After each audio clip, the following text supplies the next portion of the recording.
Hi guys! ఈ వీడియోలో మనం రీరేంజ్ వర్క్‌బుక్ యాక్టివిటీ గురించి తెలుసుకుందామన్నమాట. ఏంటంటే ప్రీవియస్ వీడియోలో మనం ఏం చూసామంటే, ఈ వర్క్‌బుక్ కాకుండా రీరేంజ్ ఎక్సెల్ యాక్టివిటీస్ గురించి చూసామన్నమాట. సో, అలాగే రీరేంజ్ సేమ్ వర్క్‌బుక్ యాక్టివిటీస్‌లో ఉన్న దాన్ని నుంచి తీసుకొని రీరేంజ్ అది ఎలా వర్క్ అవుతుందో చెక్ చేద్దాం. సో, ఇదనమాట. సో, ఫస్ట్ ఆఫ్ ఆల్ ఏంటంటే మన యాక్టివిటీ డైరెక్ట్‌గా మనకి ఎక్సెల్ యాక్టివిటీస్‌కి కంపల్సరీగా ఎక్సెల్ అప్లికేషన్ స్కోప్ అనేది మనం అది వాడాల. దాంట్లోనే రీరేంజ్ ఇస్తేనే అది వర్క్ అవుతుంది. లేకుంటే వర్క్ అవ్వదు. బట్ ఇక్కడ ఏంటంటే డైరెక్ట్‌గా రీరేంజ్ అనేది రీరేంజ్ సో, వర్క్‌బుక్ నుంచి నేను తీసుకున్నాను. So, read range workbook activity. So, ఇక్కడేంటంటే మనకి ఇక్కడ ఏమడుగుతుంది ప్రాపర్టీస్ చూడండి. రేంజ్ అడుగుతుంది.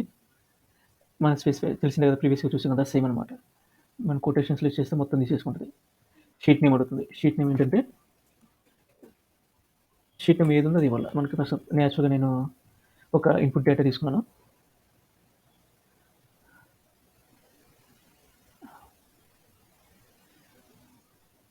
ఫోల్డర్ మీద క్లిక్ చేయండి. ప్రాజెక్ట్ పాత్ అనమాట. దాంట్లో ఛాలెంజ్ ఉంది కదా! ఛాలెంజ్ అనే ఎక్సెల్‌ని నేను ఓపెన్ చేస్తున్నా. సో, ఇదనమాట వర్క్‌బుక్. ఎక్సెల్ ఇదనమాట. సో, ఈ షీట్ ఉంది కదా! షీట్ నేమ్ వచ్చేసరికి షీట్ 1 అనమాట. సో, ఇక్కడ చూసాం కదా మనం షీట్ నేమ్.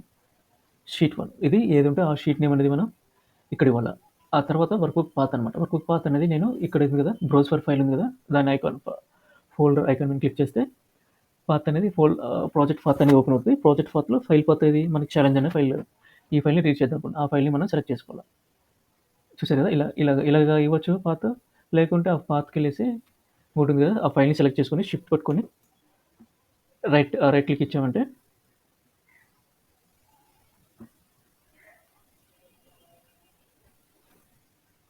ఇలా వస్తుందన్నమాట మామూలుగా. రైట్ క్లిక్ ఇచ్చేసి కాపీ యాస్ పాత్ అని ఉంటుంది. దాని మీద క్లిక్ చేస్తే కాపీ అనేది ఆ ఫైల్ పాత్ అనేది కాపీ అవుతది.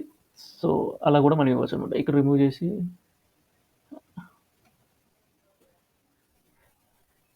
ఇలా కూడా ఇవ్వచ్చు. ఏం లేదు ఇక్కడ ఇది ఎంటైర్ పాత్ అనేది తీసుకుంటది. ఇది వర్క్ అవుతది. No issues. So, okay.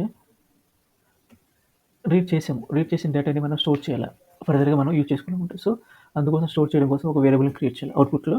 ఈ అవుట్‌పుట్‌లో వేరియబుల్ క్రియేట్ చేయాలి. దానికోసం కంట్రోల్‌కి షార్ట్‌కట్. వేరియబుల్ నేమ్ వచ్చేసరికి వేర్ అండర్‌స్కోర్ డీటీ అని ఇస్తున్నాను. డేటా టేబుల్ అనమాట. డీటీ అని ఇస్తాను. ఎంటర్ ఇస్తాను. సో, ఈ ఫార్మాట్ వేరియబుల్ టైప్ అనేది డేటా టేబుల్‌లోనే ఉంటది. సో, ఒకసారి చెక్ చేద్దాం.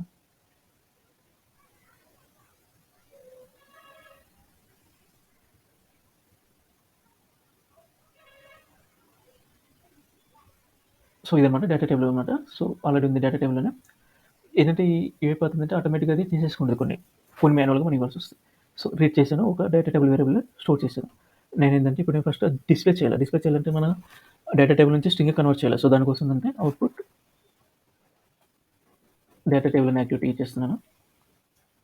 దీంట్లో డేటా టేబుల్ ఏంటి వేర్ డీటీ అని ఇచ్చాను. సో, వేర్ డీటీ అని ఇన్‌పుట్‌కి ఇస్తాను. అవుట్‌పుట్ వచ్చేసరికి control K advance editor open చేద్దాం. కంట్రోల్ కే ఇక్కడ ఏమి ఇస్తున్నానంటే వేర్ అండర్‌స్కోర్ డీటీ స్ట్రింగ్ అని ఇస్తున్నా. DT string okay. Okay.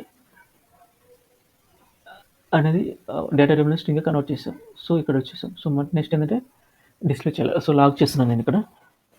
Log message var underscore DT string. So, log level information పెట్టుకుంటున్నాను. So, okay. ఇదనమాట. ఏం లేదు మెయిన్ డిఫరెన్స్ ఏంటంటే రీరేంజ్ ఎక్సెల్ యాక్టివిటీకి, రీరేంజ్ వర్క్‌బుక్ యాక్టివిటీకి డిఫరెన్స్ ఏంటంటే ఎక్సెల్ అప్లికేషన్ స్కోప్‌లోనే రీరేంజ్ ఎక్సెల్ యాక్టివిటీ అనేది యూజ్ చేసుకోవాలి. ఇక్కడైతే అలాగే అవసరం లేదు. ఇంకోటి ఏంటంటే ఎక్సెల్ అప్లికేషన్ మస్ట్ అండ్ షుడ్‌గా ఇన్‌స్టాల్ ఉండాలి మన మెషిన్‌లో.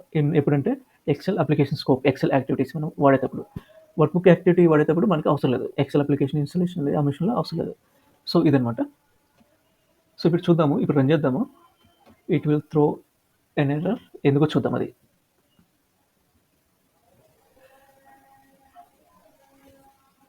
An internal error occurred. Let me restart later.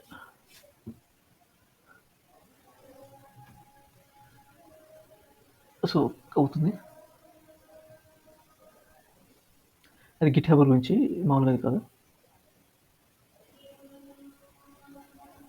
ఎందుకు ఎర్రర్ వస్తదంటే నేను ఆల్రెడీ మనం ఏదైతే వర్క్ చేస్తున్నామో ఆ ఫైల్ అనేది ఓపెన్‌లో ఉంది ఇక్కడ ఛాలెంజ్ అని ఎక్సెల్. సో, ఈ ఓపెన్ ఉంది కాబట్టి ఏది చెప్తుంది చూడు ఎర్రర్ రన్ టైమ్ ఎర్రర్ అనమాట ఇది. Source read range work book activity name అనమాట. మెసేజ్ వచ్చేసరికి the process cannot access the file. ఈ ఫైల్‌ని యాక్సెస్ చేసుకోలేకపోతుంది అన్నది. దానికి రీజన్ కూడా చెప్తాడు. Because it is being used by another process. అది ఏదో ప్రాసెస్‌లో ఉందని చెప్పేసి అంటే ఓపెన్ చేసాం కదా! ఏదో ప్రాసెస్‌లో ఉంది. So, we cannot open it అనమాట. ఓకే. నౌ ఈ ఫైల్‌ని క్లోజ్ చేద్దాం. Now we will run again. ఇప్పుడు చూడండి ఎడ్యుకేషన్ కంప్లీట్ అయిపోయింది. ద ఎడ్యుకేషన్ కంప్లీట్ ఈ ప్రాసెస్ చేయడానికి మొత్తం సెకండ్స్‌లో అనమాట. ఓన్లీ 1 సెకండ్‌లో మొత్తం కంప్లీట్ అయిపోయింది. సో, ఇదనమాట డేటా. ఇది చూసారు కదా! ఫస్ట్ నేమ్, లాస్ట్ నేమ్ అదే హెడర్స్. ఇది అది యొక్క డేటా అనమాట మొత్తం. సో, ఇది గైస్ మన read range work book activity గురించి. Thank you for watching this video.